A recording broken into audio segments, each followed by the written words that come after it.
په قران او حديث کې دا نه دي ثابت نو او بل دا بعض خلک په دې مړو پسې ختمونه کوي مړی چې وشي سپاره راولي ختم ورپسې دا کار چا صحابه کرام رضی الله عنهم نه کړی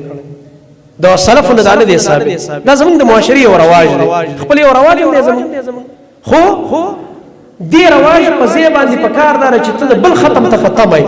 چې سبب زمر شو خلک برابر سپاره او تلاوتونه کوي په خپل قران ته کینا په خپل د الله کتاب وایا کته مړم شي دا اجر په پتا بسید رواني د قران د تعلق هغه اجر او ثواب په پتا بسید رواني د قران ثواب مړی ته ولې نه رسي څه مطلب دی استا چې هغه په خپل ویلي خو ثواب ورس استا ویل چې کوم دي د حدیث کې نه دی راغلی چې ته وی او ته ثواب ورته بخم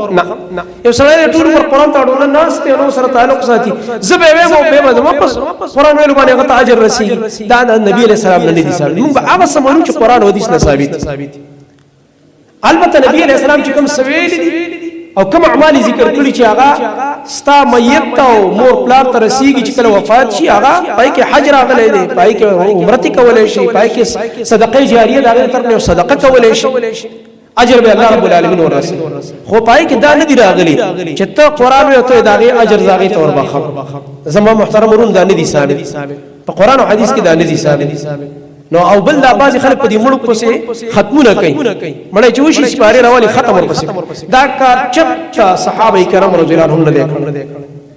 دا سلف نه دا نه دي ثابت دا زمونږ د معاشري او رواج دی خپل او رواج دی زمونږ خو دی رواج په ځای باندې په کار دار چې ته بل ختم ته ختمای